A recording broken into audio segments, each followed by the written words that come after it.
Welcome to Vinita's Math channel. This is the third module of the Digital Design and Computer Organization subject. The third module is Basic Structure of Computers. In the first two modules, the first two modules are all about the digital design. Okay, the third, fourth, and fifth, these three modules are related to the computer organization subject. So first let us see what are the uh, what is the syllabus of this chapter. Under basic structures of computer, the syllabus is functional units of a computer, basic operational concepts, bus structure, performance. Under the performance, the processor clock, basic performance equation, what is clock rate, the performance measurement. Next, the machine instructions and programs. Okay, under this, the memory location and address, the various operations, instruction and instruction sequencing, address modes.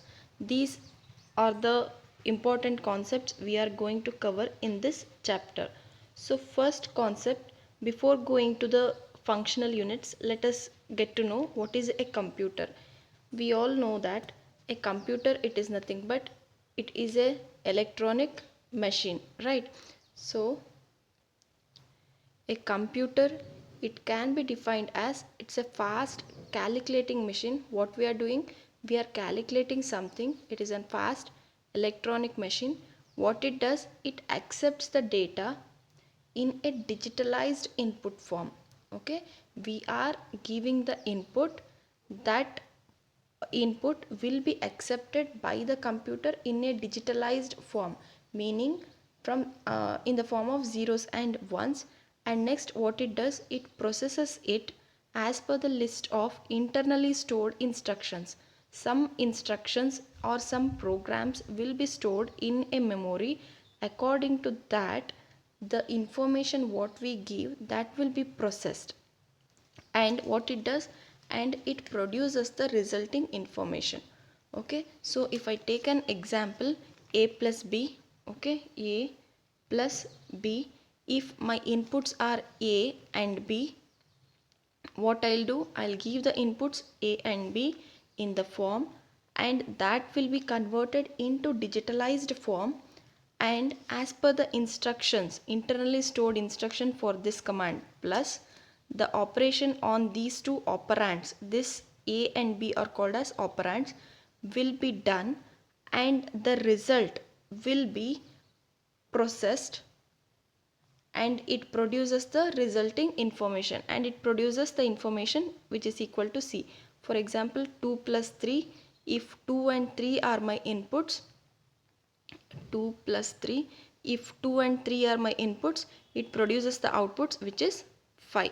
Okay, now there are different types of computers are there. The different types of computers are personal computers, the notebook computers, workstation computers, enterprise systems, and the supercomputers. Now let us go one by one. What is a personal computer? A personal computer, it is nothing but it's a computer where it's commonly found in homes, schools, business, office.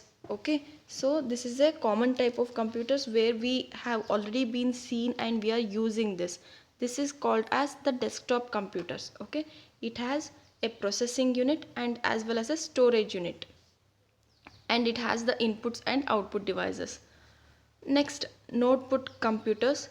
Notebook computers are nothing but these are portable versions and compact. Compact meaning these are small and portable. We can carry from one place to another.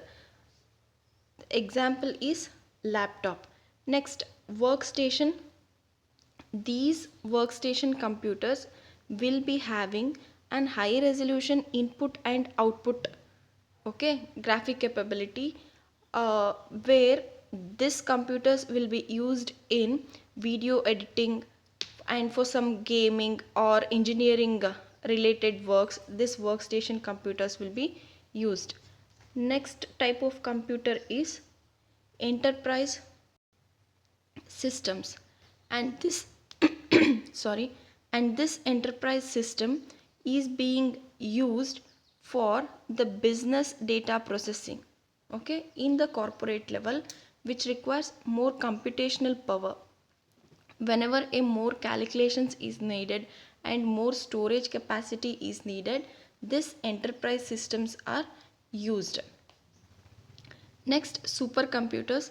These computers having a large scale numerical calculations, okay, where we are using this supercomputers are, we are using this in aircraft design, weather forecasting, okay. This is all about the types of the computers. Next, let us come to the functional units of the basic computer. The computer consists of five functional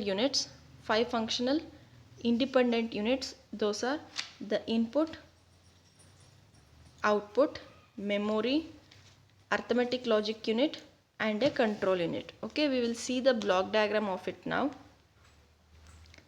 This is the representation or the figure of a basic functional units of a computer.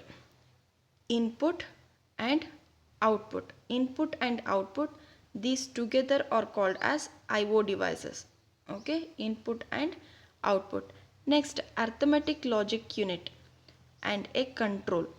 Together, both these arithmetic logic unit and a control, both these together are called as a processor. Now, in my notes, I have given an explanation, so I'll go through one by one. What is an input and what is an output? Okay. Next, what is an input? Input is nothing but it accepts a coded information as a source program. One second.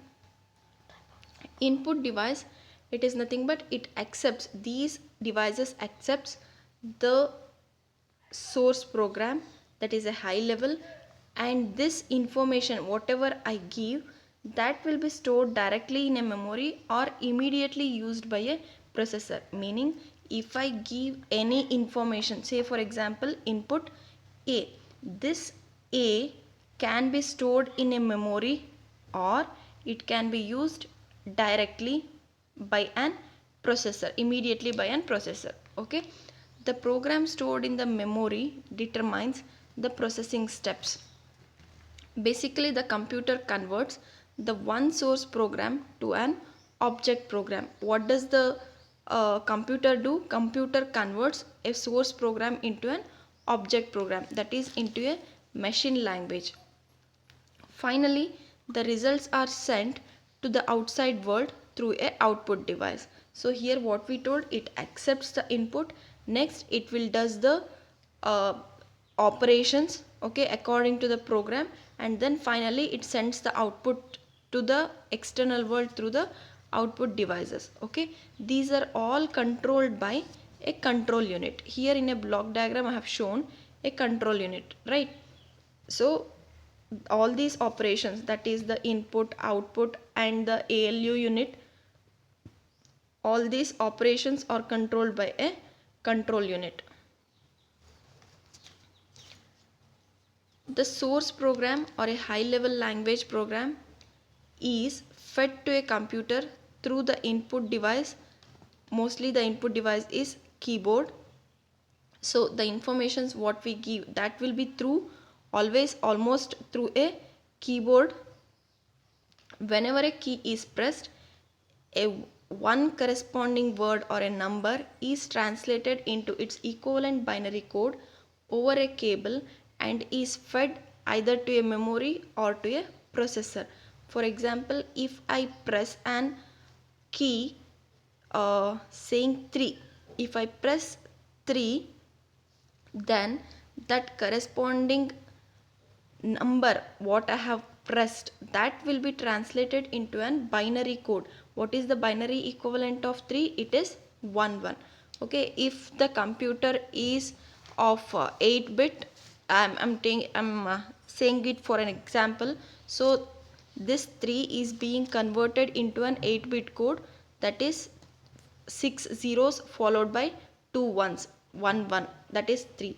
It will be converted into a binary code over the cable, and it will be fed to either to a memory or to a processor.